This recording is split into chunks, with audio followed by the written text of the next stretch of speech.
तो आज का टॉपिक रहेगा संसाधन और उद्योग। तो संसाधन तो पहले संसाधन होंगे, बाद में उद्योग लगाए। ठीक है, तो बस समझिए उद्योग का मतलब क्या होता है। संख्या तो कम दिख रही है। चलिए देखिए, जैसे ये उद्योग है। उद्योग का मतलब होता है, ये उद्योग आपका हो गया, इसके अंदर कच्चा माल जाएगा। क्या जाएगा? कच्चा माल। कच्चा माल गया, कैसा मिलेगा? पक्का माल मिलता है। यही उद्योग का काम होता है। ठीक, उद्योग में कच्चा माल जाएगा और पक्का माल, यहाँ बैठ जाइए, पक्का माल निकलता है। ठीक है, ये काम होता है।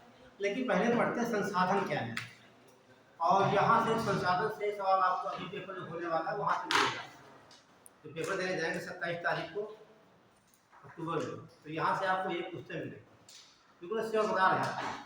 ठीक है, तो उद्योग पहले देखते हैं संसाधन।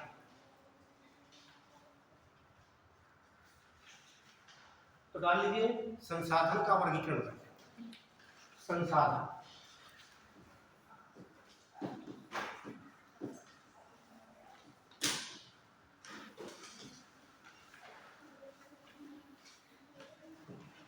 इसे खनिज भी कह सकते हो।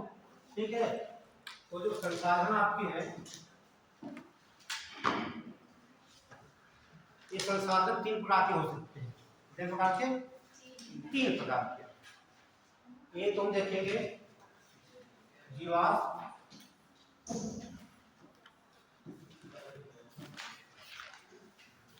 जीवाश्म, और एक आ जाएगा आधार,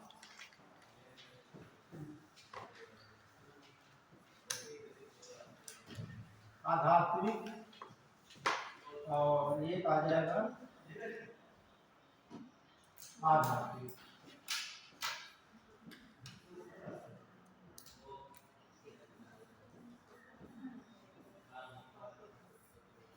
इसे बोलेंगे मेटल्स, नॉन मेटल्स,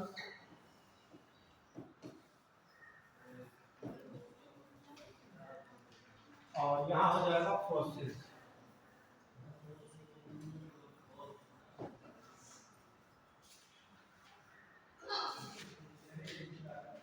तीन संसाधन पड़ेंगे, एक तो जीवाश्म, दूसरा धात्विक और आधात्मिक।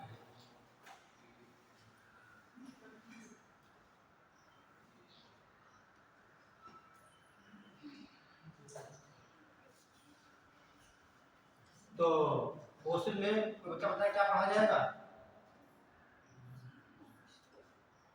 क्वेश्चन में जीवाश्म, जीवाश्म कहाँ प्राप्त होते हैं? पृथ्वी के अंदर अवसादी चट्टानें आपकी हैं, सेडिमेंट्री यानी कि परतदार, वहां से प्राप्त होते हैं। तो कैसे होते हैं? 3 प्रकार के। एक तो देखिए पेट्रोलियम, क्या देखेंगे? पेट्रोलियम। पेट्रोल नहीं होता है, पेट्रोलियम। दूसरा कोयला, तीसरा प्राकृतिक गैस, प्राकृतिक गैस। ये आपका ध्यान रखना, पेट्रोलियम, कोयला और प्राकृतिक गैस। और जब आप पढ़ेंगे एनर्जी, तो इससे ऊर्जा प्राप्त होती है, उसे कहा जाता है परंपरागत ऊर्जा। क्या बोलेंगे? परंपरागत। ठीक है, ये लिखवा देते हैं आपको में। ये पूछा जाता है कौन सा जो ऊर्जा के स्रोत है, परंपरागत है कि गैर परंपरागत है, नवीकरणीय है या अनवीकरणीय। सीधा सवाल पूछाता है, दे देगा निम्नलिखित में कौन से ऊर्जा का स्रोत अनवीकरण या नवीकरणीय है। तो इसे कहा जाता है परंपरागत। इसे क्या बोलते हैं? परंपरागत।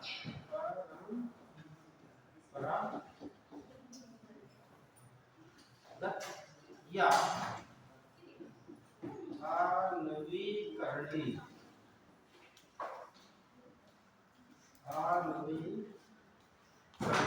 है ऊर्जा के स्रोत। ये ध्यान रखना। ठीक, ये जो आपके आएंगे इसमें आएंगे परंपरागत ऊर्जा के स्रोत में आएंगे या फिर आणविकरण, मतलब इन्हें दोबारा हम प्रयोग नहीं कर सकते। एक बार यूज कर लिया, जैसे आपकी बाइक है उसमें आपने डीजल या पेट्रोल डलवा लिया, ठीक, एक बार समाप्त होने के बाद क्या उसका दोबारा प्रयोग कर सकते हैं आप? नहीं कर सकते, है ना। तो उसे क्या बोलेंगे? आणविक। जैसे आपने सोलर लगवा लिया छत के ऊपर, ठीक है, ऊर्जा प्राप्त कर लिया, कल मिलेगी नहीं मिलेगी? मिलेगी, क्योंकि जब जब सूर्य निकलेगा तब तक उससे ऊर्जा मिलेगी, ठीक है।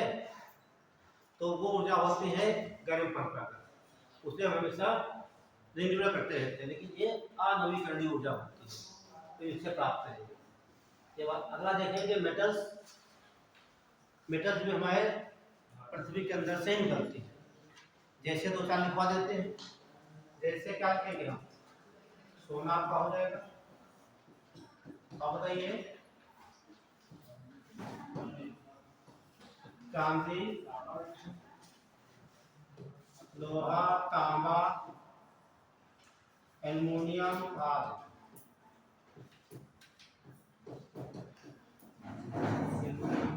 ठीक है,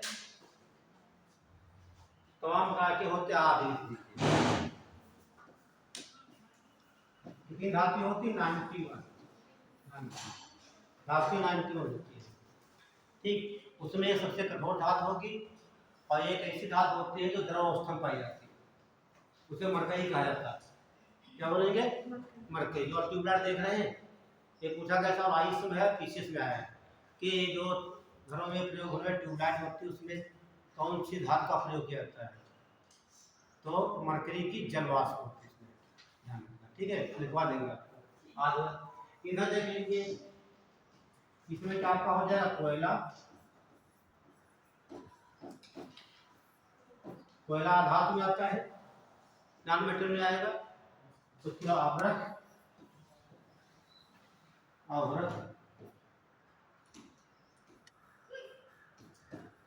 आवरक को माइका कहा जाता है। इसके अलावा आप हीरा देखते हैं, ग्रेफाइट देखते हैं,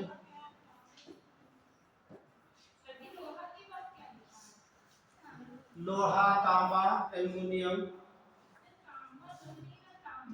हाँ वही सही करने वाले हैं,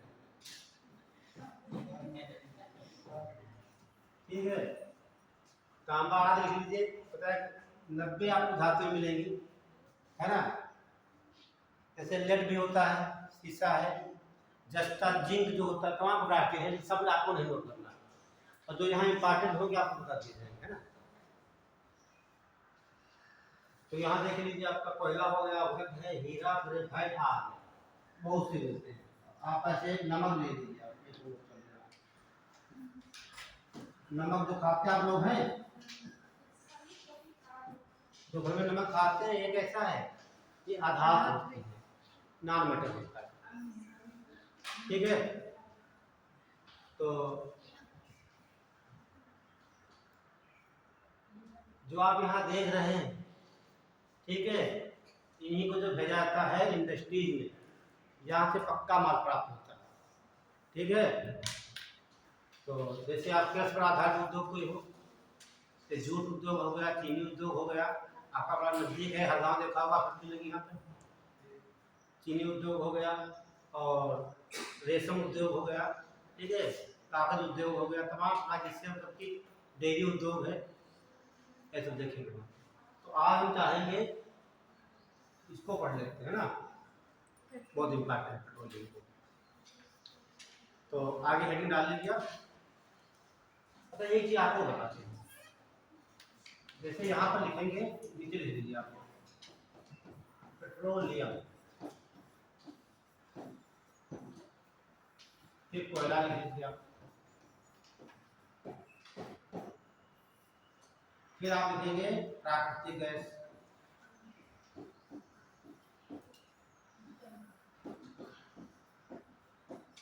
ये जो संसाधन हमारे हैं तीनों, ठीक है, एक इसके द्वारा नियंत्रित होते हैं, ठीक। ये कंट्रोल के लिए ONGC है, नाम सुना है? ONGC यहाँ एनटीपीसी यहाँ गेल, ठीक है। तो ये आपका ओएनजीसी हो जाता है, ये आपका एनटीपीसी है और ये गेल। तो देखेंगे oil and natural gas corporation, यहाँ देखेंगे national thermal power corporation, national thermal power corporation, यहाँ देखेंगे गैस, ठीक है, अथॉरिटी ऑफ इंडिया लिमिटेड, ठीक है। ये ध्यान रखना, लिखवा भी देंगे, ये ध्यान रखना। इसकी स्थापना 1956 में होती है, इसकी 1975 में, इसकी 1984 में यह स्थापना की, ठीक है। ये संस्थान हो गया आपके, अभी आपका वर्ष हो गया, इधर का मुख्यालय हो जाएगा।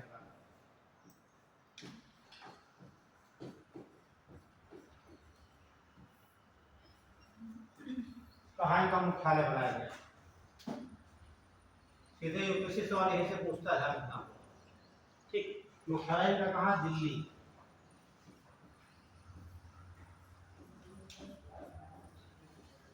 इसका दिल्ली है, इसका दिल्ली, इसका, तीनों का दिल्ली है, ठीक है।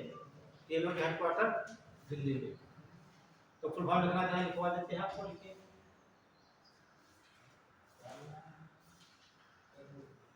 ओएनजीसी होता है, ONGC, oil and natural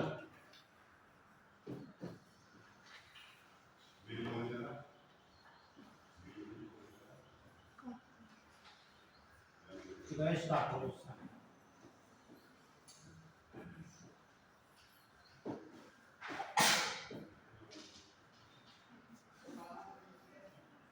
NTPC,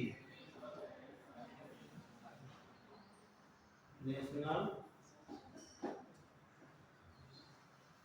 thermal power corporation,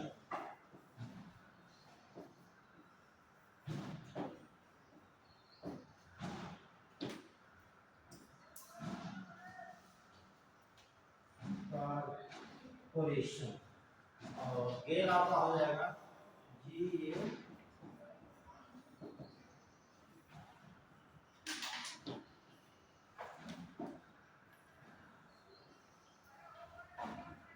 gas authority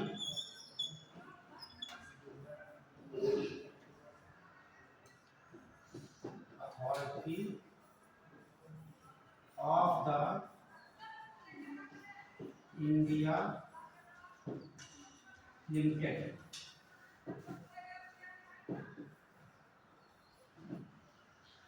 ठीक है। क्या कंट्रोल करेगी, ठीक, स्थापना कब इनकी हुई और इनका हेडक्वार्टर कहाँ, ये ध्यान रखना।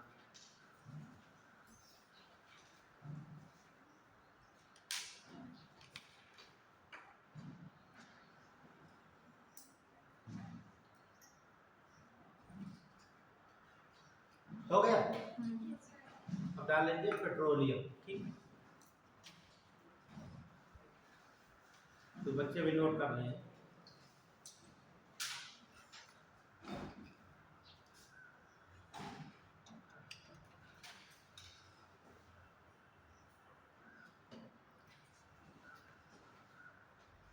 Iron natural gas corporation, national thermal power corporation, gas authority of India limited, ठीक। इन तीनों की स्थापना मॉडल, ठीक है। बढ़े आगे, डाल लीजिए पेट्रोलियम,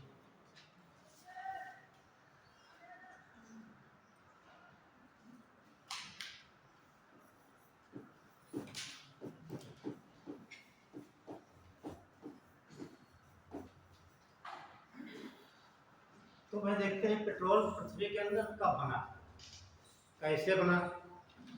अब इसको निकालते हैं, ठीक, इससे क्या क्या प्रोडक्ट बनते जाना लगभग करोड़ों वर्ष पहले। ठीक है, आप जानते हैं कि पृथ्वी की जब उथल पुथल हुई तो जीव जंतु नीचे दब गए। वैसे ये कोई जीव जंतु रहे होंगे, मान लेते हैं ये कोई जीव जंतु है। ठीक, अब जानते हैं जो भी जीव जंतु कॉलोनी के रूप में रहते हैं, है ना, तो एक परिवार की तरह कहीं भी देखेंगे आप, जंगल में जाएंगे, कोई हमारे हाथी है तो आपको क्या मिलेगा, उस क्षेत्र में हाथी ज़्यादा मिलेंगे। ठीक, क्या उनसे आपसे बनती हो या ना बनती हो, लेकिन वो हाथियों का क्षेत्र मिलेगा। फिर उधर जाएंगे, कोई पक्षियों का क्षेत्र है तो पक्षी मिलेंगे। ठीक है, तो अब यहाँ उथल पुथल हुई तो ऊपर से मिट्टी आई बहुत ज़्यादा मात्रा में, ठीक आ गई, तो ये क्षेत्र पूरा दब गया। क्या होगा, यहाँ पर दब गया, तो ऊपर दबेगा तो दाब क्या होगा, यहाँ पर दाब अधिक होगा, लेकिन यहाँ ऑक्सीजन की अनुपस्थिति होगी। क्या होगी, ऑक्सीजन अनुपस्थित। तो ये सब जो आप जीव जंतु देख रहे हो सब आपस में, क्योंकि पृथ्वी की जैसे नीचे जाएंगे दाब ज्यादा हो जाएगा और टेम्परेचर भी ज्यादा नीचे, टेम्परेचर जाता है तो क्या होगा, ये सब में गल जाएंगे। जब गल जाएंगे तो यहाँ पर नीचे इस प्रकार से बैठ जाएंगे, क्षेत्र में लगा हुआ जो मटेरियल है यहाँ पर ऐसे बैठ जाएगा। अगली बात देखिए, तो गला हुआ बैठ जाएगा, उसके बाद जब नीचे जाएंगे गर्म तो होता है तो यहाँ फिसल गिरेगी, उस्मान गिरेगी। ठीक, तो यहाँ तो वाष्प जो निकलती है, वाष्प का मतलब यहाँ गैस निकलेगी, वो गैस होती है मीथेन, वो बाहर नहीं जा पाती है, वो इसी के रूप में यहाँ रहती है। ठीक है, और ये जो पदार्थ होता है ये पेट्रोलियम होता है, और जो ऊपर गैस पाई जाती है वो प्राकृतिक गैस। ध्यान रखना, जहाँ पर आपका पेट्रोलियम होगा वहीं पर प्राकृतिक गैस आपको मिलती है। आप ध्यान से समझ लीजिए, यहाँ पर जैसे मान लेते हैं ये कोई क्षेत्र है और ऊपर से ये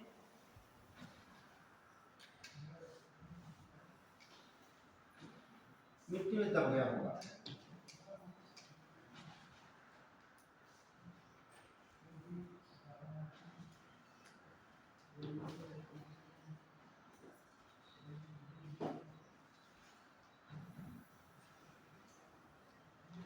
तो यहाँ पर जीव जंतु रहे होंगे। ठीक, ये वाले यहाँ तक ये द्रव के रूप में रहेगी, ये आपका पेट्रोलियम हो जाएगा।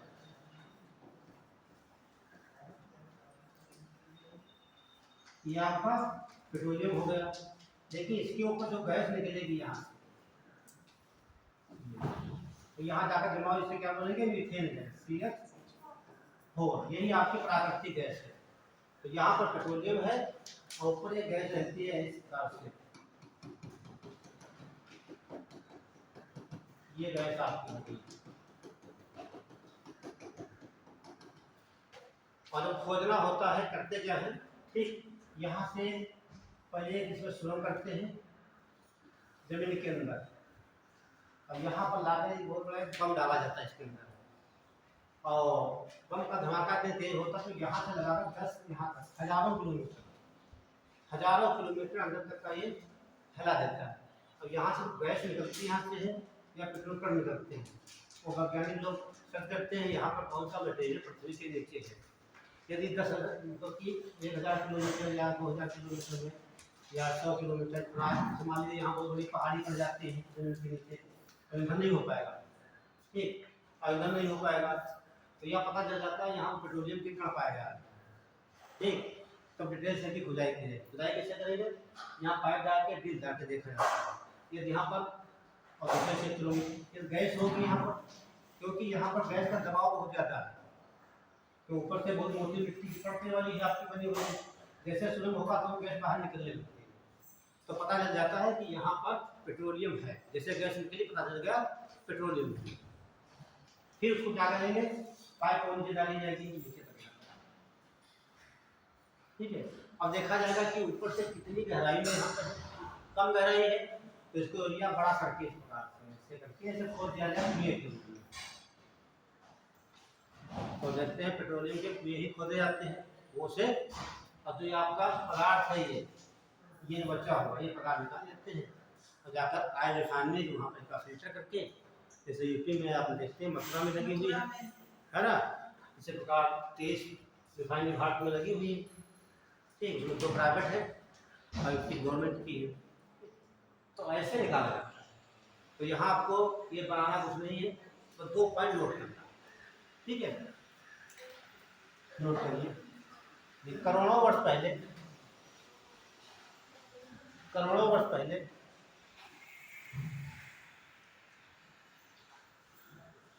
पृथ्वी के नीचे अवसादी चट्टानों में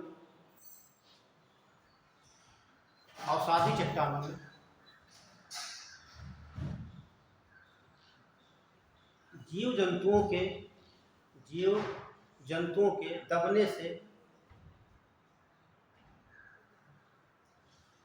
दबने से पेट्रोलियम पदार्थ का निर्माण होता है।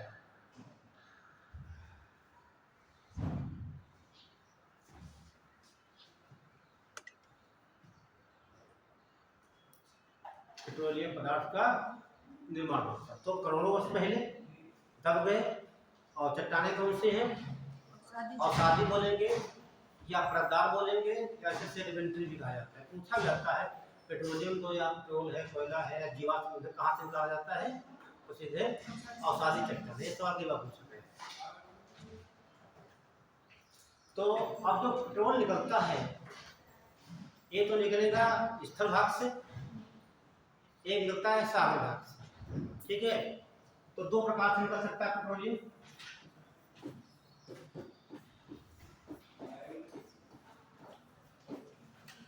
किसी भी देश में देखो, ये तो वह भाग में होते हैं सागर के तट पर होंगे या सागर में होते हैं, उसे कहा जाता अपतटीय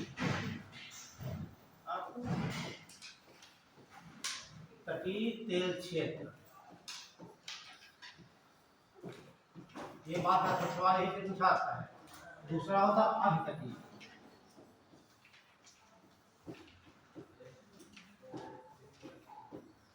अभितटीय तेल क्षेत्र।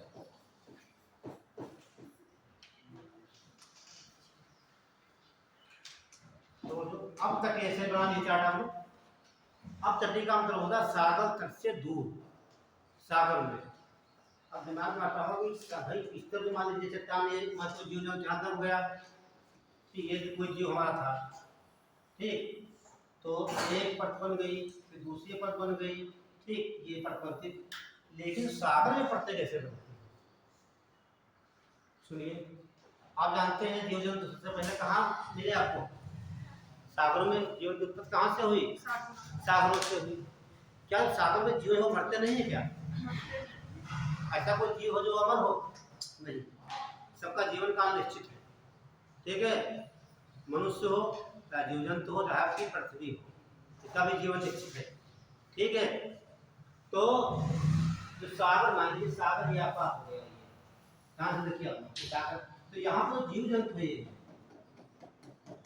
ठीक। जब ये मरकर कहाँ जाएंगे? नीचे आएंगे यहाँ पर, तो यहाँ तली में बैठ जाएंगे, मरते यहाँ जमते जाएंगे। और जो सागर में मलबा होगा वो कहाँ जाएगा? इसके ऊपर जम जाएगा। ये परत बन गई मोटी, ठीक। उस समय बाद फिर जीव जंतु मर गए तो कहाँ गए? यहाँ पर जमा होगा। कौन? क्या? इनके कहने का मतलब सागर में मरे तो अच्छा, ये मर भी रहे हैं, ठीक, और ऊपर से अपक्षय भी हो रहा है, ठीक है। हाँ, कहाँ जाएंगे? नीचे दब जाएंगे, ठीक। तो यही वही कंडीशन यहाँ ऑक्सीजन फिर नहीं मिलेगी, तो ऑक्सीजन नहीं मिलेगी, ये सड़ेंगे गलेंगे, ठीक, ये द्रव मौसम बदल जाएंगे, तो वही बन जाएगा पेट्रोलियम। तो आज भारत में देखेंगे आप स्थल भागों की अपेक्षा ज्यादा जीवन निकाला जाता है सागरी भाग से, ठीक है। उसे कहा जाता है, सागर नहीं बोलेगा एग्जाम में, ये सब प्रयोग करता है, अपतटीय प्रयोग करता है, ध्यान रखना।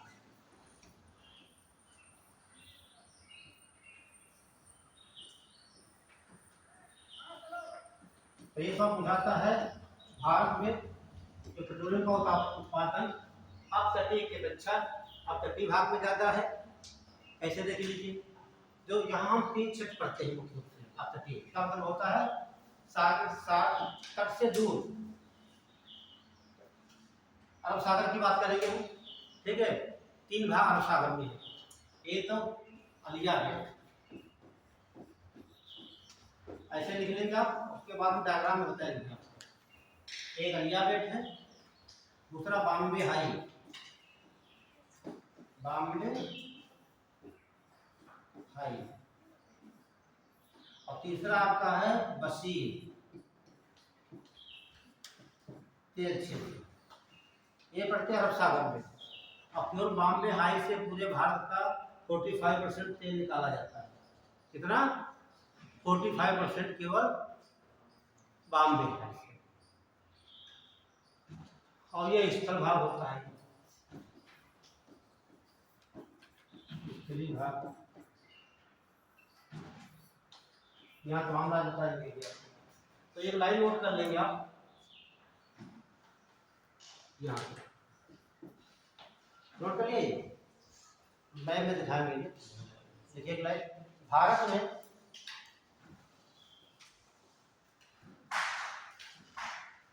पेट्रोलियम का उत्पादन,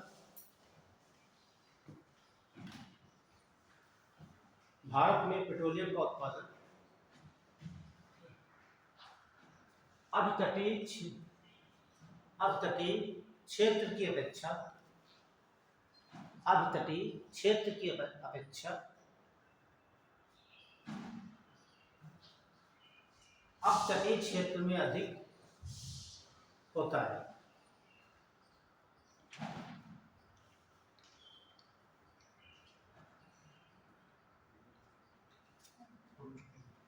क्लियर हो गया? कहने का मतलब हमारा ये क्षेत्र, यहाँ तेल क्या होगा, उत्पादन ज्यादा होगा, और यहाँ पर कम होगा। ठीक है, अब एक डायग्राम में सब दिखा देते हैं आपको।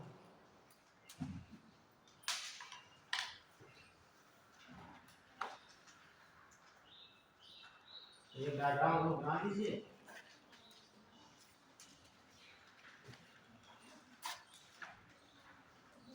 फिर निकाल लीजिए। भारत में पेट्रोलियम के उत्पादन के क्षेत्र, भारत में पेट्रोलियम के उत्पादन के क्षेत्र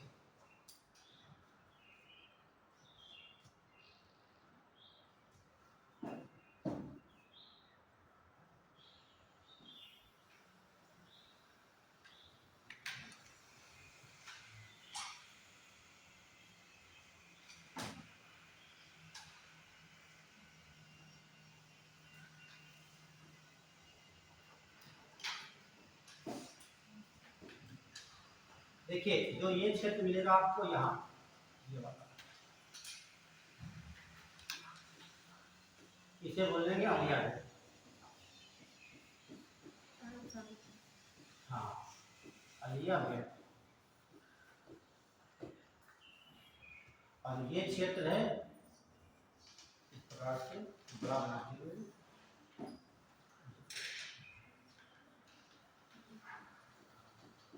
इसका नाम बॉम्बे है।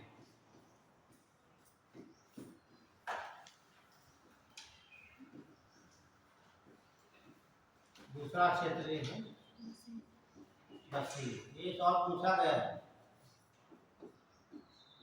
कि बशीर क्षेत्र कहाँ है, तो बॉम्बे हाई के नीचे नहीं पढ़ेंगे, भूगोल में नीचे ऊपर नहीं कहेंगे, दिशाएं उत्तर दक्षिण पूर्व पश्चिम ध्यान, कहाँ पर है, दक्षिण। और भाई बॉम्बे हाई कहाँ है, मुंबई से, यहाँ से, ठीक है, यहाँ से 176 किलोमीटर दूर है। कितना? मुंबई से 176 किलोमीटर पश्चिम में अरब सागर में एक स्थान है, उसका नाम है बॉम्बे हाई। यहाँ भारत का 45% पेट्रोल मिलाया जाता है, तल से 80 मीटर की गहराई। एक क्षेत्र हो गया आपका। अगला देखेंगे आप, ये क्षेत्र आपको ये है,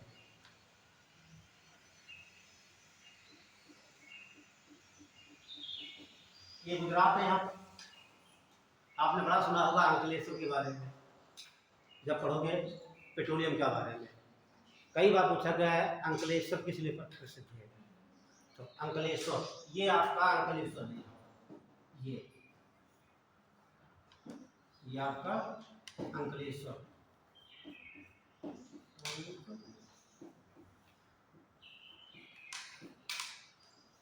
ये नर्मदा नदी के तट पर पड़ता है, ठीक है।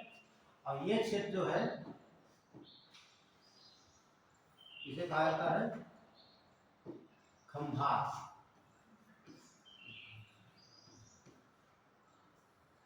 खंभात लूमेल क्षेत्र। और उसके बाद आपका एक क्षेत्र होता है यहाँ, एरिया गुजरात दिख रहा है, तो यहाँ आपको पड़ेगा एक क्षेत्र अहमदाबाद, अहमदाबाद और कलोल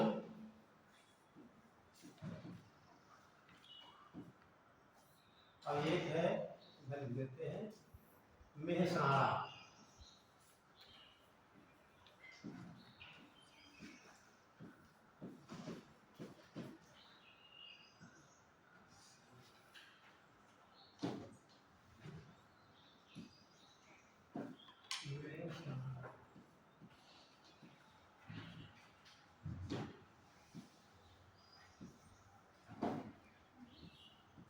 मेहसाणा, ठीक है। उसके ऊपर और हम देखते हैं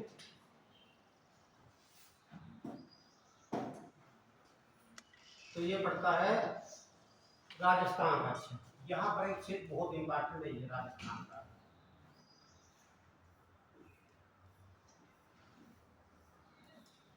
इसका नाम है बाड़मेर।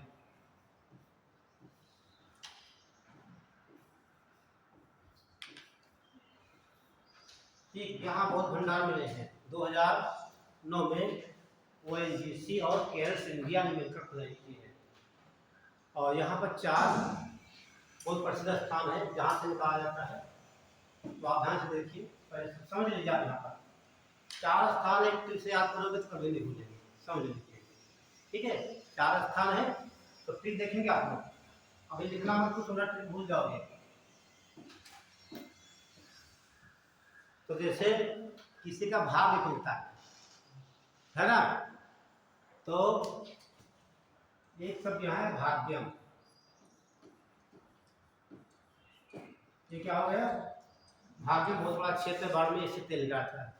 भाग खुलने से क्या होता है, आपका जीवन मंगल में रहता है ना। तो दूसरा नाम है मंगलम,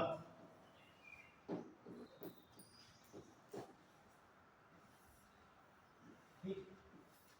और जब आपके जीवन में मंगल आ गए तो आप ईश्वर की प्राप्ति कर लेते हैं, है ना। ईश्वर समझ रहे हैं आप लोग, ठीक है। तो आपको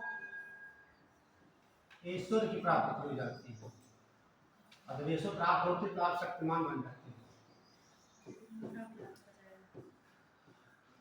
ठीक है, कुछ नहीं करता। तो 4 ये सेंटर हमेशा पूछे जाते हैं, ठीक। बाद में कौन सेंटर है, भाग्यम, मंगलम, ईश्वर और शक्ति, 4 क्षेत्र हैं बाड़मेर के। और आज भारत में सबसे ज्यादा तेल उत्पादन राजस्थान में ही होता है।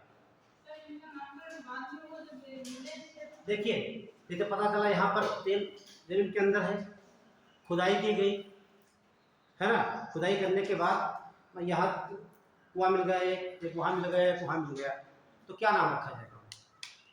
अब डिपेंड करता है वहाँ की सरकार रखे या कंपनी रखे, ठीक है। तो ये नाम रखे गए, पूछे भी जाते हैं किस लिए प्रसिद्ध है। तो ये 4 क्षेत्र राजस्थान के, यहाँ से पेट्रोल निकालता है, कौन सा जिला, ठीक, हाँ, राजस्थान के बाड़मेर। आगे बढ़िए आप, ठीक है। पूर्वोत्तर में आ जाइए, यहाँ देखिए इसे कहा था ब्रह्मपुत्र नदी घाटी कहा जाता है, ब्रह्मपुत्र नदी घाटी है। तो यहाँ 3 क्षेत्र, एक महाकुंभ क्षेत्र है, एक सुरमा घाटी है, एक ब्रह्मपुत्र घाटी। तीनों घाटी बहुत फेमस है, यहाँ से हमेशा तेल निकाला जाता है। तो देख लेते हैं हम, ये क्षेत्र आपका हो गया, इसे कहते हैं लखीमपुर,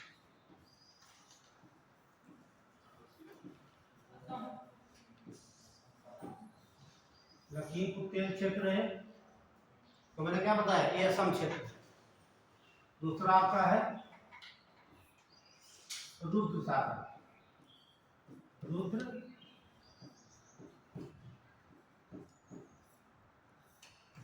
और तीसरा आपका है लहर कटिया, लहर कटिया।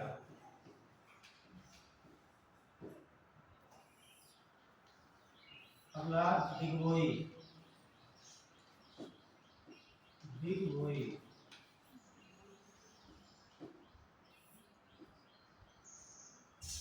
शिव सागर,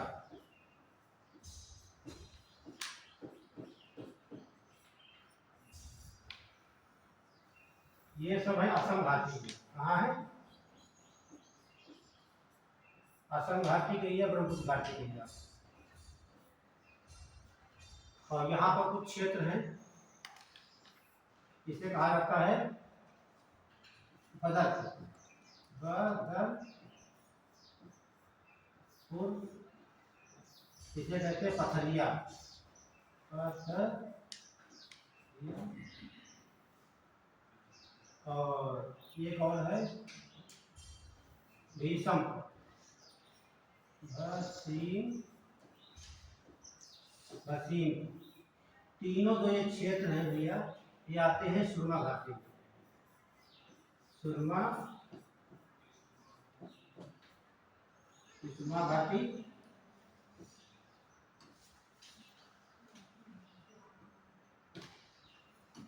सुरमा घाटी, ठीक है। तो ध्यान रखना ये कहाँ पे, देखिए ये घाट सुरमा घाटी है, जो इसका क्षेत्र पड़ता है आपके आसाम में, ठीक है। तो जो क्षेत्र दिखाया गया सभी आसाम के दिखाई देंगे, हाँ सारे आसाम के, ठीक है। इसीलिए भारत की सबसे ज्यादा रिफाइनरी कहाँ लगी है? आसाम में 4 लगी है, नुमालीगढ़, नूनामती और बोंगईगांव, डिगबोई। डिगबोई, हाँ डिगबोई पढ़ा होगा, भारत की प्रथम है, 1901 में लगाई गई है। ये पड़ती है डिब्रूगढ़ में, सब दिखा देंगे आपको, ठीक है। ये बात हो गई। आगे देखते हैं हमें, जो आपका ये क्षेत्र लगता है यहाँ से ये वाला, ये क्षेत्र 2 भाग में बटा हुआ। एक तो कृष्णा गोदावरी क्षेत्र निकाला जाता है, दूसरा कावेरी क्षेत्र। तो ये आपका कावेरी रीजन हो जाएगा, अब ये कृष्णा गोदावरी।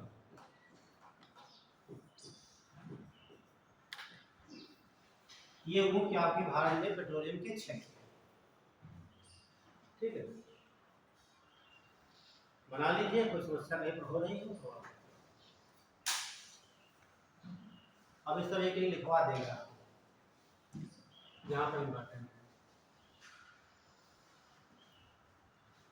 तो ये राजस्थान, ठीक है, और गुजरात, महाराष्ट्र, और ये पूर्वी तट और ये आसाम।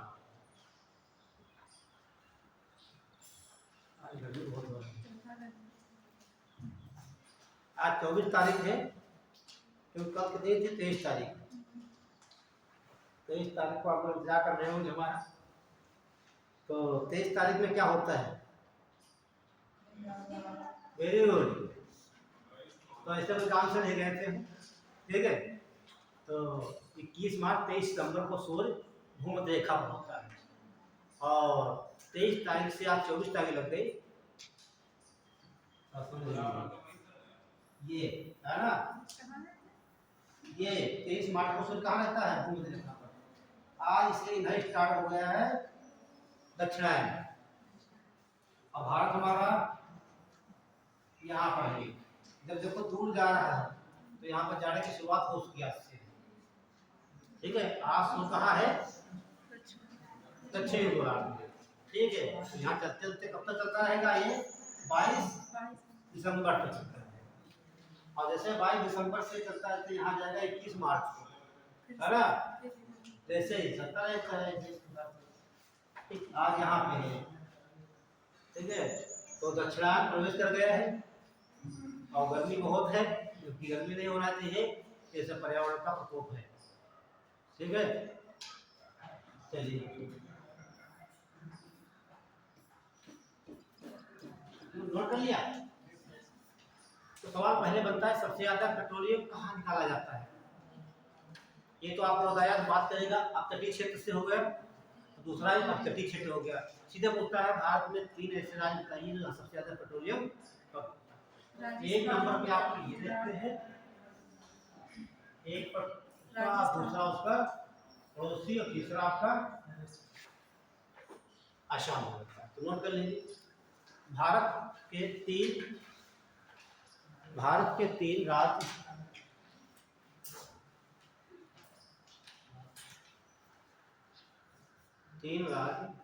पेट्रोलियम के उत्पादन में। तो सबसे ज्यादा आपका हो जाएगा राजस्थान,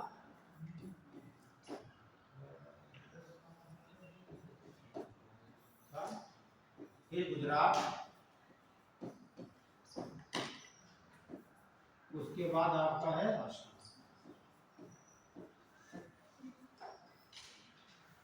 ये लगभग 18% है यहाँ पर 13 यहाँ पर। और दिमाग में एक चीज आ रही होगी कि आसाम में बहुत ज्यादा यहाँ पर क्षेत्र है और तमाम यहाँ रिफाइनरी 4 लगी हुई है, तो 3 नंबर पर क्यों?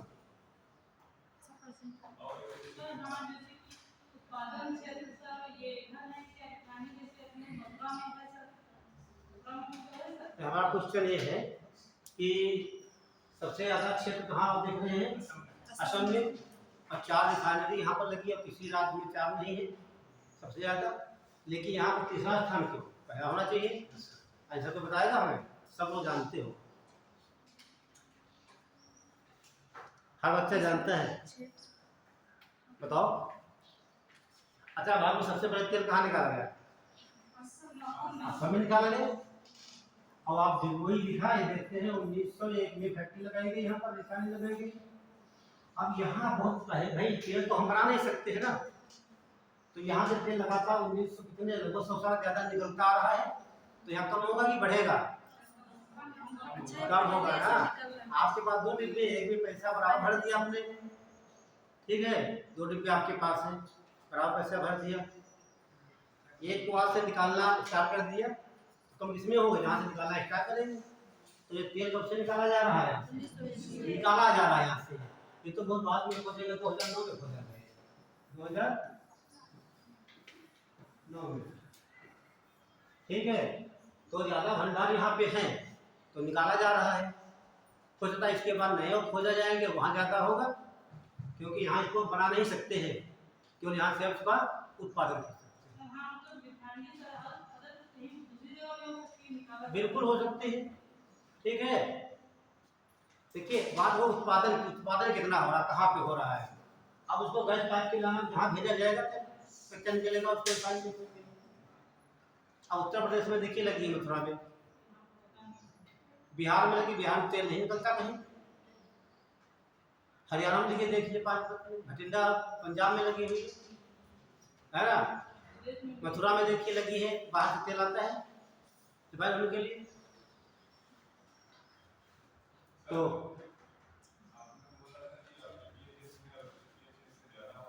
हाँ, कौन? देखिए मैंने बात की है राज्यों की, जो ये क्षेत्र क्या राज्य में है ना, 176 किलोमीटर समुद्र से दूर यहाँ पे है कामदेहाई है ना, तो किसके राज्य में आएगा? ठीक है, तो राज्य का कहाँ हो गया ये तो बताया मैंने, स्थलीय भाग से एक तटीय भाग से, सागर से पूर्व जो भाग है ये राज्य की बात करेगा, ठीक। ये तो बताया मैंने डिवाइड किया अपतटीय भाग से और अपतटीय भाग से। अब तट की बात आएगा तो सबसे ज्यादा आपका महाराष्ट्र नहीं कहेंगे तो आप बॉम्बे है कहेंगे। जब राज्य की बात करेगा सबसे ज्यादा कहाँ कहेंगे आप? राजस्थान में। दूसरा देखिए ये सब निकल रहा है, कहाँ से निकल रहा है? गुजरात के राज्य से, उत्तर राज्य से निकाला जा रहा है, और ये भी निकाला जा रहा है उत्तर राज्य से निकाला जा रहा है। ठीक है, तो यहाँ पहले निकाला जा रहा है, इसलिए यहाँ मात्रा कम हो गई है। सबसे पहले यहाँ देखो 3 नंबर पे आ गए, ये 2 पर है, 2009 से स्टार्ट यहाँ पर है, तो 1 नंबर पे हो सकता है और आगे कहीं खुदाई कर ली जाए 2020-24 में, तो वहाँ क्या भंडार होंगे, इससे तो ज़्यादा मिलेंगे, तो टॉप पे उड़ा दिया जाएगा। क्लियर? तो गुजरात में कब खुलेंगे? गुजरात तो ये तो नहीं आपको बताया जाएगा, ठीक, ये बताया जाएगा फैक्ट्रियाँ कब लगाएंगे यहाँ पे, ठीक। तो आपको जानना है, देखिए जो नए होते हैं करंट वाले, वो आपको ध्यान रखना है, ठीक। जैसे यहाँ आपको बताना है कि सबसे पहला कारखाना कहाँ लगा गया, ठीक, और सबसे करंट का आपका ये वाला हो गया। बाकी तो ऐसे देखोगे यहाँ 1976 से स्टार्ट किया गया, 1906 से निकाला जा रहा बॉम्बे है, ठीक है। तो नोट कर लीजिए,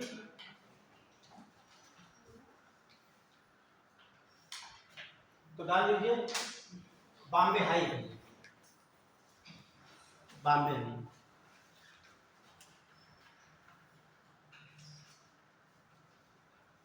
देखिए यह स्थान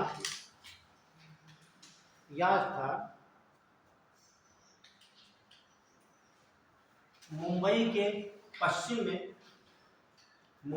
पश्चिम में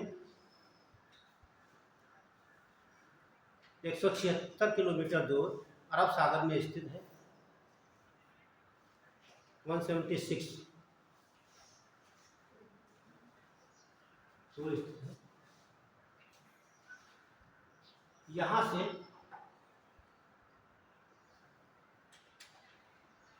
भारत का लगभग 45% पेट्रोलियम निकाला जाता है। यहाँ से भारत का लगभग 45% पेट्रोलियम निकाला जाता है।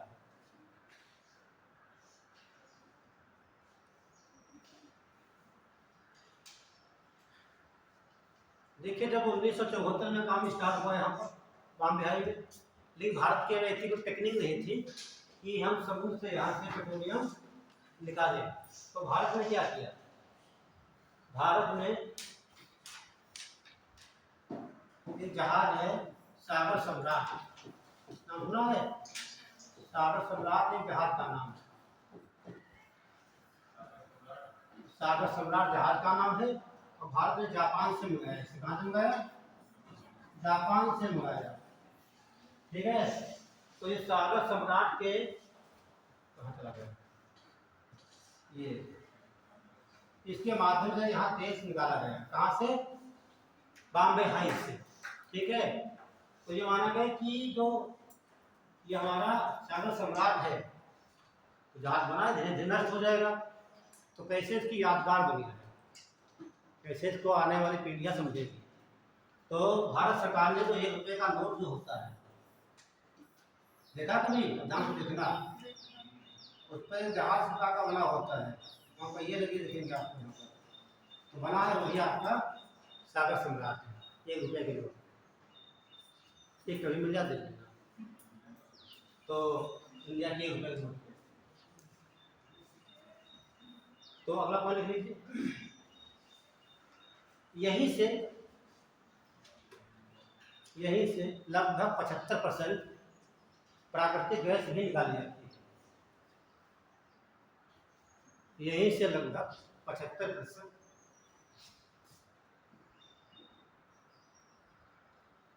निकाली जाती है।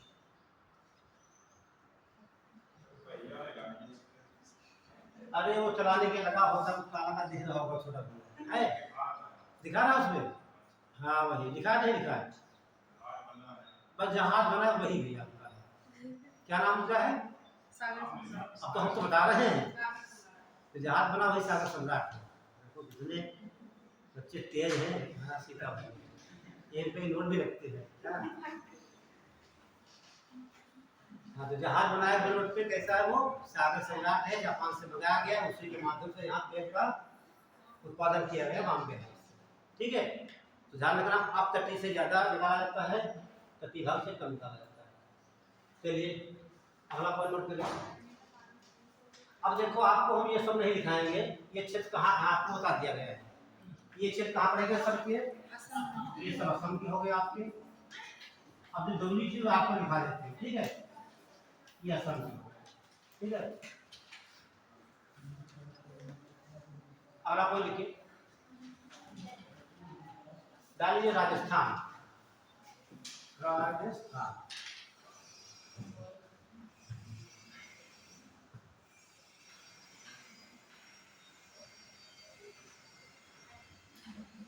राजस्थान, राजस्थान, देखिए राजस्थान से, राजस्थान से 2009 में, 2009 में बाड़मेर जिले से, बाड़मेर, बाड़मेर जिले से केयर्स इंडिया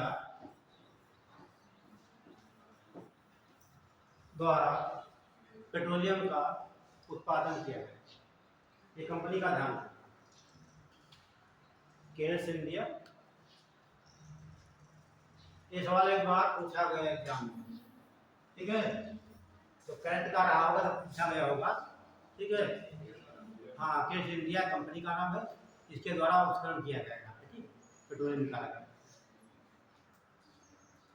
अगला पॉइंट लिखेंगे, सर इंडिया कंपनी की बात नहीं, ईस्ट इंडिया कंपनी, अच्छा अच्छा, केयर्स इंडिया के द्वारा पेट्रोलियम का उत्पादन किया गया। केयर्स इंडिया के द्वारा उत्पादन किया गया।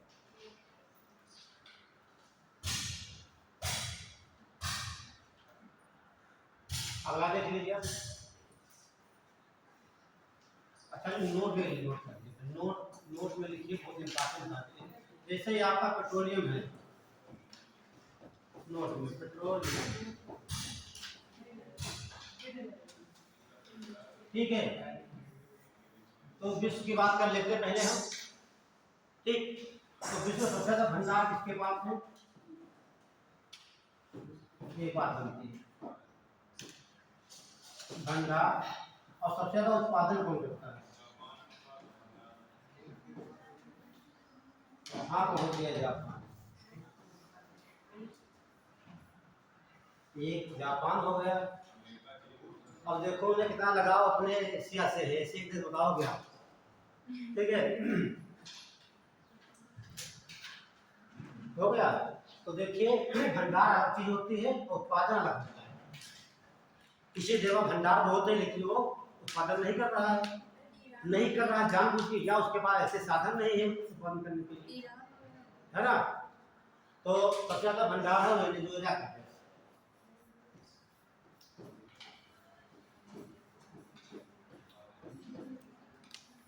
और दूसरा स्थान है सऊदी अरब का। ये डाटे बदलते रहते हैं, ध्यान रखना, सऊदी उत्पादन के आंकड़े बदलते रहते हैं। टॉप पे आपका अमेरिका है, इसमें सबसे ज्यादा उत्पादन करता है यूएसए, 2 नंबर पे सऊदी अरब, और 3 पे आपका रूस है। और जब आप एग्जाम देने जाना कभी, तो ये डाटा करंट का पढ़कर जाना,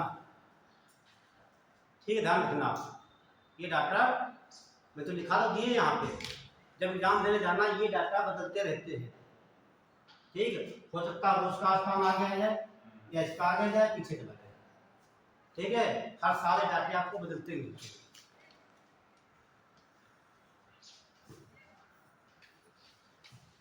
तो डिपेंड करता है कि भंडार में तीसरे नंबर पे कौन सा, भंडार 2 नंबर, एक वेनेजुएला है, 2 सऊदी अरब है, तीसरा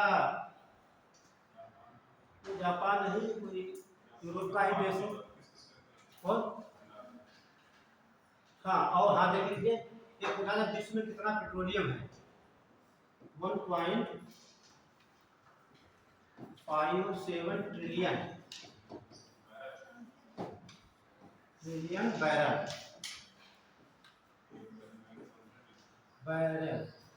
अब ये सवाल पूछा गया आईएएस में है, इसमें एक बैरल की वैल्यू कितनी होती है ना, ये सवाल पूछा गया कई बार एग्जाम में। तो आप देखते हैं जो कच्चा तेल पढ़ते अखबार में पूरा है कि कितने डॉलर प्रति बैरल तेल है ना, $80 प्रति बैरल।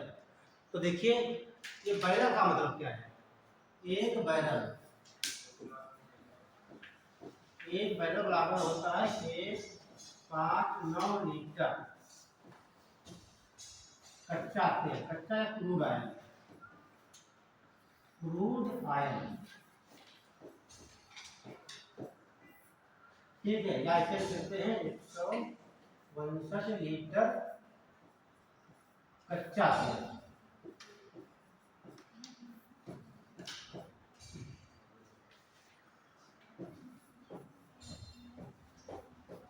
ये बात ध्यान रखना, ये सब बुझाता है एक बैरल में कितने लीटर कच्चा तेल होता है, तो 162 लीटर। ये दोनों सवाल पूछेंगे, एक आईएएस में है, एक बार पीछे।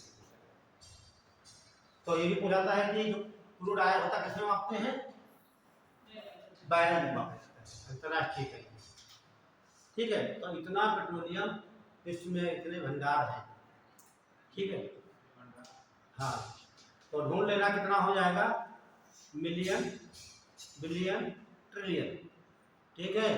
1 मिलियन में कितना होता है, 1 बिलियन में कितना होता है, ट्रिलियन में कितना होता है, अगली क्लास में बताना होगा। तो ये बात हो गई। अगला लिखिए, पेट्रोलियम से बने उत्पाद, पेट्रोलियम से बने उत्पाद। तो क्या क्या बनेगा भैया बताइए हमें।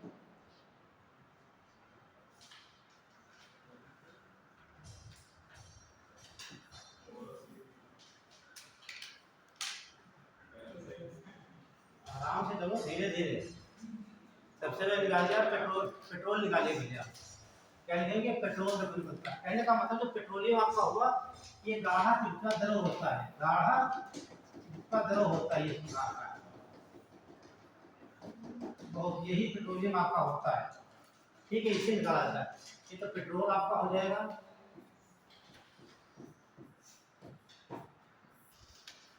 डीजल, केरोसिन या मिट्टी तेल,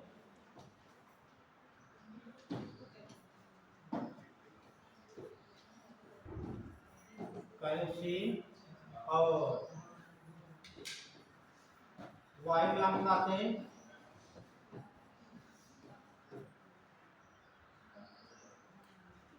अगला पेंट, ग्रीस और लुब्रिकेंट भी आता है अलग से, लुब्रिकेंट।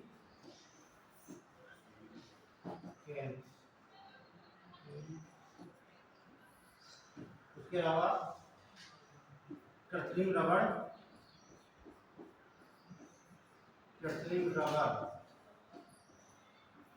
और कृत्रिम रेसे,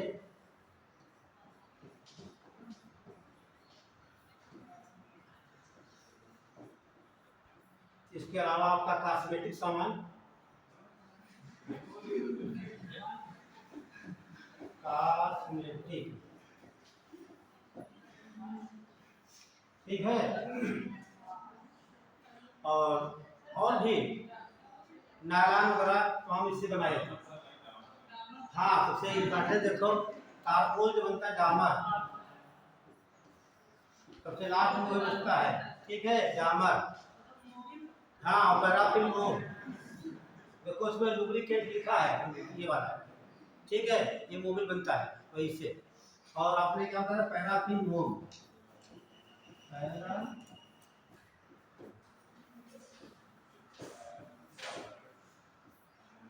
अरे नहीं, हमारे पास मोड है, उससे तो 25-26 कार्ड ही बनते हैं, 25 कार्ड के साथ पेट्रोलियम से, ठीक है। जो प्रमुख है वही हम याद कर रहे हैं, ठीक है, इतने।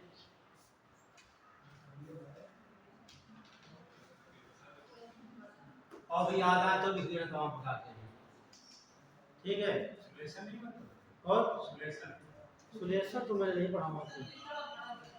ठीक है।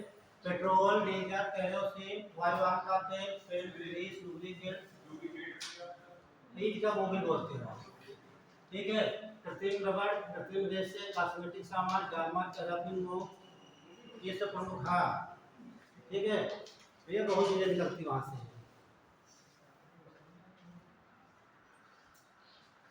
जैसे गन्ना अपने चीनी में फैक्ट्री में बेच दिया तो गन्ने से क्या निकालेंगे? नहीं, पहले तो गन्ने से तो वो निकालते हैं रस, रस से सीधे निकालेंगे चीनी, लगभग 12-13% निकलती है। ठीक, एक कुंटल में 12 या 13 किलो निकलती है। जो बचता आपका 80-85 किलो बचता है, 15 मान लीजिए 85 किलो बचा। हाँ, वो तो कुछ भी नहीं गन्ने, हाँ पानी कितना है इसमें पानी। ठीक है। उसके बाद 85% बचता है उसमें है। ठीक है।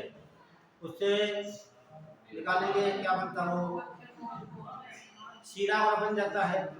कई शीरा खाने के लिए जाता है, कहीं उससे अल्कोहल बनती है मेनली। और जो खोई बचती है वो जलाने काम आती है, उससे ऊर्जा मिलती है। हाँ हाँ, खाद भी बनती है। उसके अलावा जो खोई होती है उससे आप इन कापियों में लिख रहे हैं, कापियाँ बनाई जाती हैं, रद्दी रफ बनाई जाती है, हर चीज़ की काम आ जाती है। उससे प्रकार आपका पेट्रोलियम में है। ठीक है। बहुत से उपयोग इसके हैं।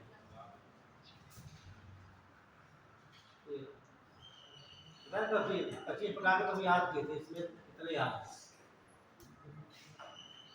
जब आप पढ़ेंगे वर्णमाला की उसमें कोई लिस्ट मिल जाएगी आपको। ठीक है। लेकिन इतना इंपॉर्टेंट, बाकी तो सब ऐसे लिखा होता है। कौन? देखिए तमाम जगह पाया जाता है, लेकिन मेन सोर्स आपके यही है।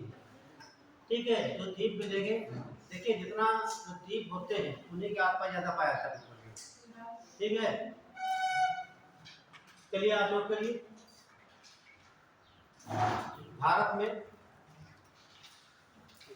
में तेल रिफाइनरी, भारत में तेल रिफाइनरी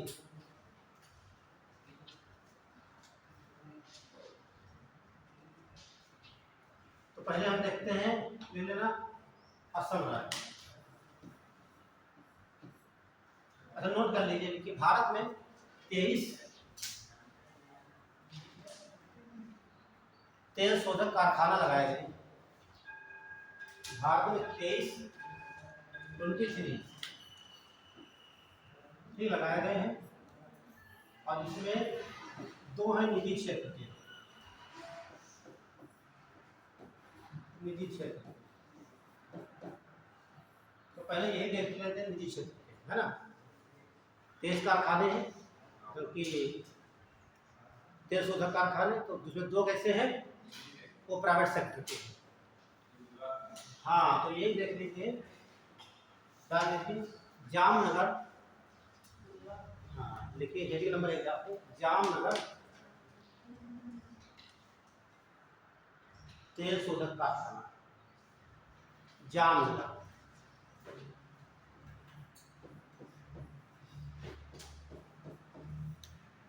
जामनगर तेल शोधक कारखाना। तो इसकी स्थापना 1999 में होती है, और ये भारत के नहीं, ठीक है, तो निजी क्षेत्र की विश्व की सबसे बड़ी कंपनी है। यह विश्व की सबसे बड़ी है निजी क्षेत्र की ऑयल रिफाइनरी है। ये आप हर किसी रिलायंस की, मुकेश अंबानी, जामनगर कहाँ पड़ेगा? गुजरात। देखिए यह कारखाना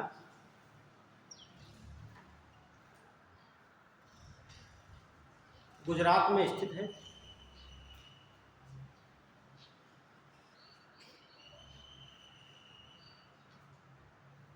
जो कि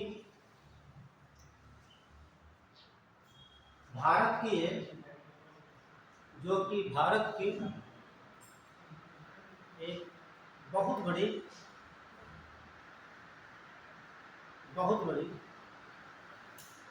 निजी कंपनी है, ठीक है। किसकी लिए ना, मुकेश अंबानी की, रिलायंस होम, ठीक है।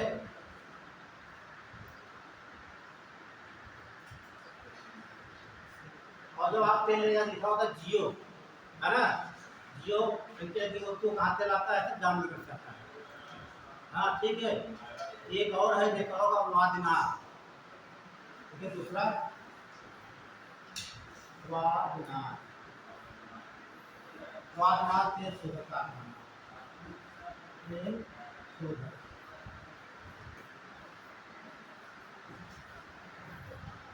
ये भी कहाँ, गुजरात में लगाया गया है। कहाँ भैया,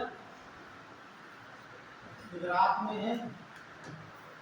गुजरात में पड़ती है देवभूमि, नाम सुना है, देवभूमि स्थान का नाम है। और यहाँ का नाम है द्वारिका जिला, नाम सुना है, द्वारिका, द्वारिका में लगी है। और भारत की दूसरी सबसे बड़ी ये तेल शोधक कंपनी है। जब आप तेल लेने जाते हो, देखा होगा नायरा लिखा होता है, नायरा या एसआर, ठीक है। तो नायरा कंपनी है। जब आप लखनऊ जाओगे तो वहाँ पर सिधौली के पहले एक नायरा, एक लहर में लगी हुई, एक लखीमपुर खीरी के बाद लगी हुई नायरा, तो तेल यहीं से आता है। कहाँ पड़ेगा, गुजरात में देवभूमि पड़ती है, कहाँ, द्वारिका में, ठीक है। यहाँ से तेल आता है, ये नायरा वाल होता है, नायरा एनर्जी। और कौन सा है, इसका ये समझ लिया, ए आर रूट,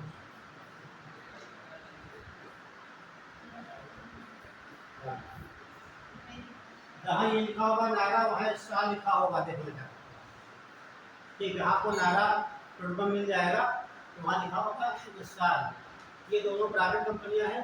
तो सबसे बड़ी भारत की कंपनी आपकी वो हो गई, दूसरी आपकी ये है। एक लाइन नीचे लिख लीजिए, बोले देखिए, वादिनाथ भारत की दूसरी सबसे बड़ी तेल शोधक कंपनी है।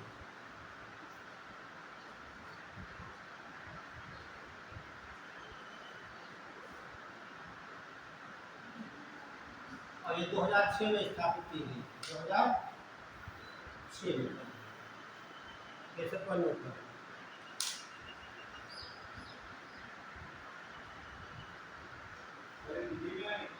और निजी दोनों, प्राइवेट दोनों गुजरात की, ठीक है। एक जामनगर में, जामनगर डिस्ट्रिक्ट वहाँ है, तो द्वारका देखेंगे इससे, द्वारका यही पड़ता है, ये से द्वारका वाला है। और यही पर मोखा, यही पर द्वारका, यहाँ पर नदी है, या देवभूमि है, एक देवभूमि, या द्वारिका, मोटा द्वारिका और नाम जाओगे। ये दो तो ऐसी होगी आपकी प्राइवेट सेक्टर की। आप गवर्नमेंट में देख लीजिए, अब आप लिखिए मैं, देखिए, भारत का पहला तेल शोधक कारखाना, भारत का पहला तेल शोधक कारखाना 1901 ईस्वी में, 1901 ईस्वी में डिगबोई, आसाम में लगाया गया। 1901 ईस्वी में डिगबोई, आसाम में लगाया गया।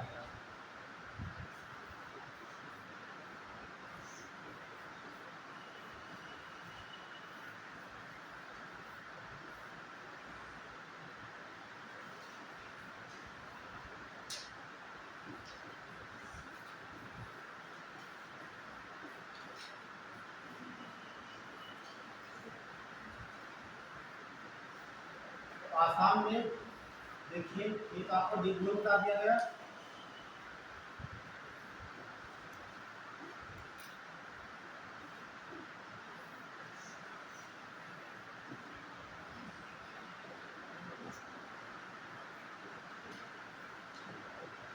हिमालय,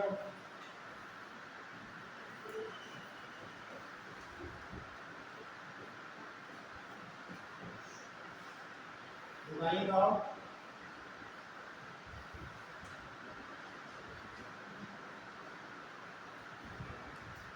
चार लगे, ध्यान रखना। कई बार सवाल पूछा गया मिलाने को, ठीक है। तो दिग्बोई आसाम का है और नुमालीगढ़ आसाम का है और बोगाई गांव आसाम का, नुनामती आसाम का। चार भाई आसाम के, ठीक है। दिग्बोई, नुमालीगढ़, बोगाई गांव, नुनामती।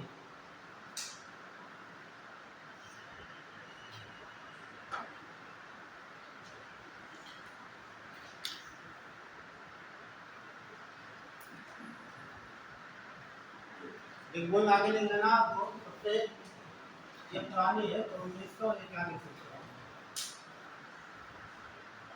और ये पड़ता है ना, डिब्रूगढ़ पड़ता है जिले का नाम। और यही पर सबसे पहला कुआं भी खोजा गया था 1889 में डिब्रूगढ़ में, ये ध्यान रखना। तो भारत में सबसे पहला कुआं कहाँ खोजा गया? डिब्रूगढ़ में, तेल के लिए 1889 में। उसके बाद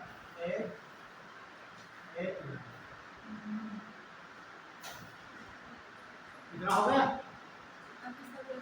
थोड़ा तेज चलाइए। दिग्बोई हम अच्छा बोलना चाहते हैं। दिग्बोई, नुमालीगढ़, बोगाई गांव, नुनामती, ठीक है। अक्सर सवाल यहाँ से पूछा जाता है, ये दे देता है, आगे मैच करने को आता है, ये दे देगा आगे राज्यों के नाम होते हैं, एक मैच करना। कहाँ स्थित है? अगला लिखिए, असम के तेल उत्पादक क्षेत्र। असम के तेल उत्पादक क्षेत्र, तो तीन क्षेत्र बहुत फेमस यहाँ के हैं। एक देखेंगे सुरमा घाटी, एक पूछेगा सुरमा घाटी किस लिए प्रसिद्ध है। सवाल लिखा होता पर्यटकों के लिए, घाटी में घूमने जाते हैं ना, बताया जाता है कि घाटी में घूमने के लिए होती है, लेकिन तेल उत्पादक क्षेत्र है। अगला माकूम, ये पूछा गया कई बार, माकूम क्षेत्र। और तीसरा ब्रह्मपुत्र,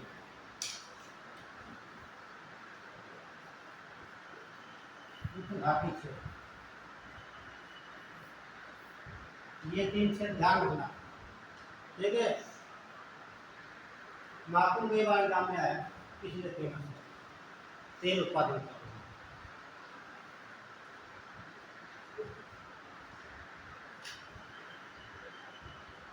बढ़े आगे, उसके बाद चलेंगे तो आएंगे पश्चिम बंगाल। देखिए वेस्ट बंगाल, वेस्ट बंगाल,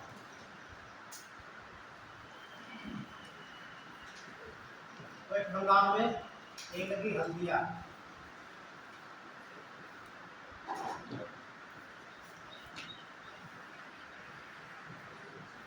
उसके बाद देखेंगे बिहार।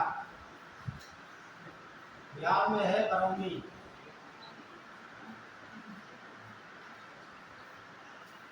बिहार में बरौनी पड़ेगी। फिर आगे देखेंगे उड़ीसा, पारादीप। क्षेत्र नहीं, ये फाइनली है तेल, हल्दिया तेल फाइनली।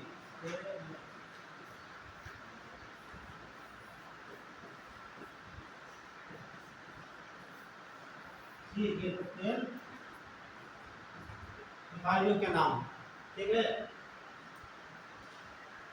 उसके बाद आएगा आंध्र प्रदेश। आंध्र,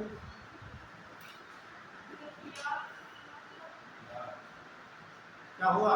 बिहार से बिहार लिखते हैं, ठीक है। ये ध्यान रखना, राज्य दो नाम से जाता है, वेस्ट बंगाल, बिहार, उड़ीसा, उड़ीसा एक ही जाता है, ठीक है। तो यहाँ दो लगे हैं, एक विशाखापट्टनम, विशाखापट्टनम, और ये वाली इंपॉर्टेंट जो लिखने जा रहे हैं, काफी काका,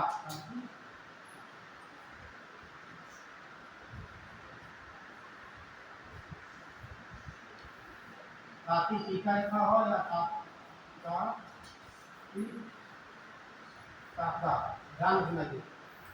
ये उत्तर आंध्र प्रदेश का है। दो है आंध्र प्रदेश में, विशाखापट्टनम और दूसरा तातिकीका। फिर देखेंगे तमिलनाडु, पास में उसके। तमिलनाडु, तमिलनाडु पड़ेगी मनाली। याद आया कुछ? कुल्लू मनाली कहाँ है? हाँ, वो कुल्लू मनाली है। ये मनाली में फाइनली लगी है तमिलनाडु की। ठीक है। और यहाँ पर एक है चेन्नई।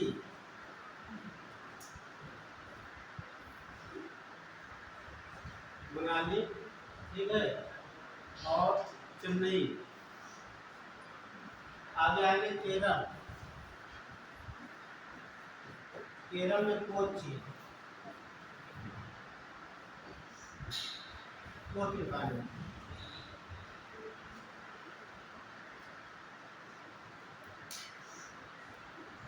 फिर आएंगे महाराष्ट्र।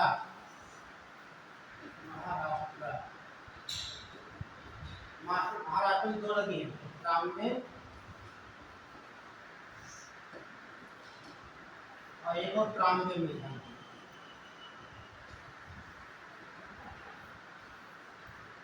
ट्राम्बे स्थान है, वहाँ पर 2 लगी है।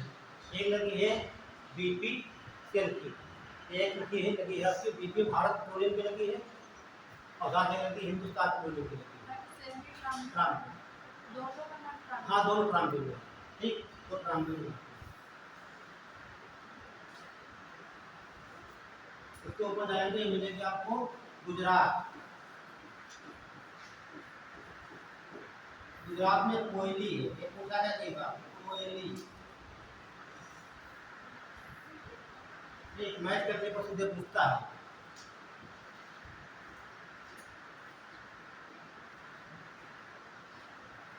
और फिर देख लेते हैं हरियाणा मिलती है। हरियाणा पानीपत में, पानीपत में हरियाणा, और एक पंजाब में, पंजाब बठिंडा लगी है, बठिंडा। पानीपत सोनी कर रही लगा सकते, हाँ पानीपत। और फिर आते हैं लास्ट में हम यूपी, मथुरा, IOC 1986।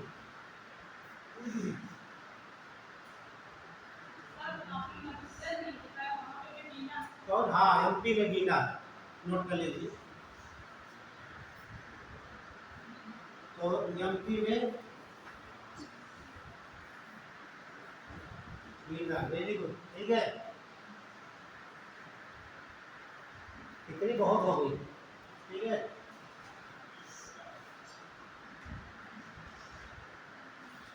तो यहाँ नोट कर लीजिए, दिखा दीजिए। इसके बाद थोड़ा लास्ट में लिखेंगे यूपी क्या है। देखिए, ये पूछा जाता है यूपी में जो लगाई गई मथुरा में कौन सी किस कंपनी ने लगाया? IOC, Indian oil corporation limited. जब आप पेट्रोल लेने जाते हैं या गैस वाला लिखा होता है, बोलो इंडियन हमारा सिलेंडर है कि एचपी का, तो इंडियन का मतलब होता है इंडियन ऑयल कॉर्पोरेशन, ठीक है। आप तो बोलते हैं HPCL, एचपी का गैस प्रोड्यूसर, तो हिंदुस्तान पेट्रोलियम कॉर्पोरेशन लिमिटेड होता है, ठीक है। तो इसकी कंपनियां जा रहा है भारत में, ठीक है।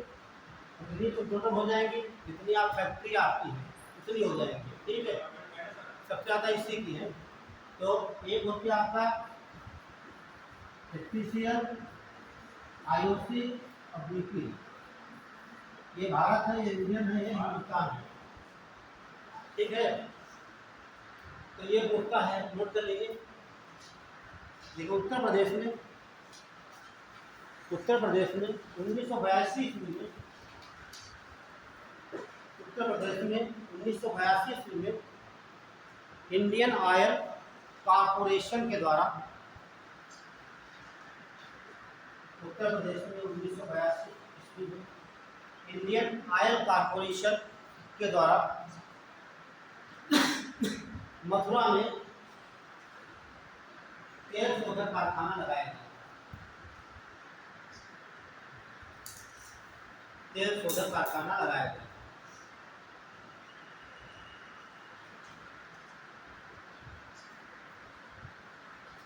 और ये ध्यान रखो, जो सवाल ये पूछेगा, ठीक है, रिफाइनरी नाम दे देगा, इसमें बीना लिख दिया, उसमें साका फाइन लिख दिया, हनुमानीगढ़ लिख दिया, आगे मैच करने को आता है।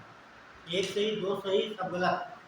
या क्या करेगा, मैच करके सही सुनिश्चित के लिए, या गलत कौन सा जोड़ा इसमें है, 3-4 का सवाल बनते हैं, ठीक है। और थोड़ा एक कठिन हो जाते हैं, जब आप 2-4 में भूल जाओगे धीरे धीरे, अभी तो आसान लग रहा होगा।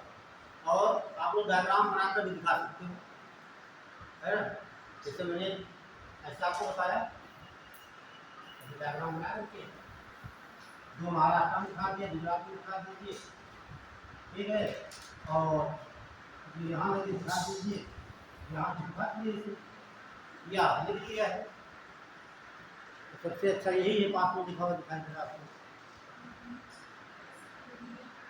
तो यह आपका पेट्रोलियम था, और यहाँ पर पूछ रहा हो तो उससे भी आप पूछ सकते हैं। अच्छा, एक बात बताते हैं, मथुरा में लगाई गई है तेल शोधक कारखाना, तो इससे दुष्प्रभाव देखिए आप। तो आगरा में ताजमहल बना हुआ है ना, ये सवाल पूछा जाता है कि ताजमहल,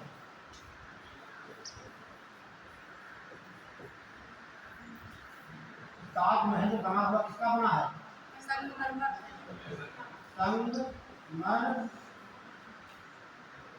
बढ़िया लिखा है, संगमरमर साथी, है ना। और इसी के मरने के यादगारी है ना, अच्छा कंडीशन मरमर। तो केमिस्ट्री का बोलेंगे इसे, केमिस्ट्री बोलते हैं कैल्शियम कार्बोनेट, ध्यान रखना। अब जो ये फैक्ट्री लगी है कौन, मथुरा वाली, ठीक, ध्यान रखिए, जो फैक्ट्री लगी है, ठीक, जब यहाँ आग जलाई जाएगी, यहाँ से धुआं निकलेगा, यहाँ से गैस निकलती है, सोचती है, ये आपका मथुरा हो गया, और ये आपका है आगरा। मेरी बातों को समझने की कोशिश करना आपने, ये आपका हो गया आगरा, ये मथुरा है। जब धुआं निकलता है तो साथ में कौन गैस निकलती है, सल्फर डाइऑक्साइड निकलती है। तो आसमान में जाएगी तो वहाँ मिलेगी जलवाष्प, मिलेगी, उसे मिलेगी जलवाष्प, मतलब जब दोनों मिल जाएंगे आपस में क्या बन जाएगा, H2SO4 बन जाएगा। इसे क्या बोलते हैं, सल्फ्यूरिक अम्ल या गंधक का अम्ल या तेजाब कहा जाता है। क्या बोलते हैं, तेजाब बोलेंगे, तेजाब या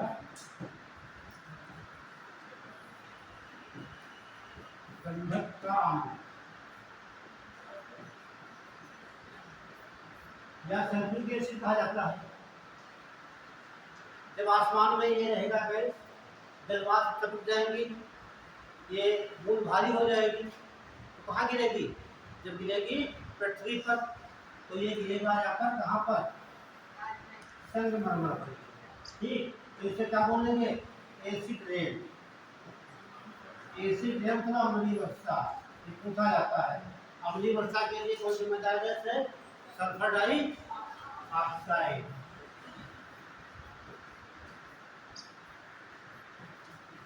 सल्फर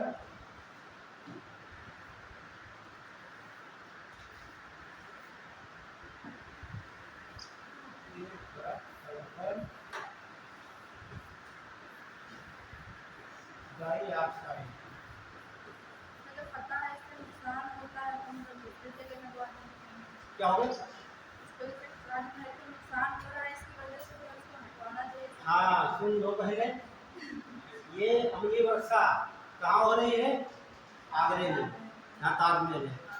तो जब ये हमारा संगमरमर का टुकड़ा ऐसा होता है, तो इस पर जो एसिड गिरेगा तो इसका हल्का रंग पीला हो जाता है, उसे कहते हैं स्टोन कैंसर। क्या बोलेंगे, स्टोन कैंसर। ये पूछा जाता है, तो आगरा में आगरा के ताजमहल में जो पत्थर लगा है उस पर पीला पड़ जाता है या स्टोन कैंसर हो रहा है, किसकी वजह से? रिफाइनरी की वजह से। जिम्मेदार गैस कौन सी? Sulphur dioxide. और कभी कभी ज़्यादा मात्रा में गैस आ जाती है तो इसमें क्रैक बना देती है, इसमें दरार बन जाती है। ठीक है, इसीलिए कहा जाता है देखो क्रैकिंग गैस, कई बार पूछा गैस का क्रैकिंग गैस किससे कहते हैं? क्रैकिंग सल्फर डाइऑक्साइड को कहते हैं। ठीक है, तो आज जो क्षय हो रहा है आपका में मैंने ताजमहल का जिम्मेदार ये आपका मधुबन की है रिफाइनरी। ठीक है, या फिर ताजमहल हटाया जाए या फिर इसे बंद किया जाए। आप लोग कहाँ पर सहमत हैं? ताजमहल हटाया जाए, दुश्मनी है आपकी क्या? है ना, ये तो संभव नहीं है ना, ये तो बहुत विश्व बहुत बड़ी धरोहर होगी। तो इसी आगे कभी भविष्य में और होता बंद कर दिया जाए। जब आपको बढ़ाएंगे एनर्जी, जैसे हमारा सौर ऊर्जा ज़्यादा मात्रा में आती रहेगी, जब हम ज़्यादा उधर काम करते रहेंगे तो लास्ट में क्या होगा? डीजल पेट्रोल का कोई यूज नहीं होगा। आज भी आप देख रहे हैं एक पहले ट्रेनें जितना डीजल लेती थी, ट्रेनें धीरे धीरे लगभग बंद हो चुकी है। उसके बाद बसें सीएनजी चल रही हैं, मोटरसाइकिल जो थी वो चलती थी वो आने लगी है, इलेक्ट्रिक आने लगी है, ये रिक्शा सब आ गए, बाकी ऑटो सब बंद हो गए हैं। अब दो जगह खपत हो रही है केवल, एक तो किसानों के पास जो ट्रैक्टर उनके पास है, दूसरा तो ट्रक। और जिस दिन यहाँ पर ये ट्रकों में सीएनजी स्टार्ट कर दिया जाएगा, किसानों को ट्रैक्टर स्टार्ट कर दिया जाएगा, उस दिन डीजल कौन लेगा? आप क्या खरीदेंगे? मिट्टी तेल कोई लेता है? अब कोई जरूरत ही नहीं है भाई, कोई लेगा ही नहीं, क्या करेंगे हम? सबके घर पर लगा एक पैनल, एक बार ले रहे हैं। और पैनल की जानते आई होगी 25 साल तक, 25 से 40 साल तक।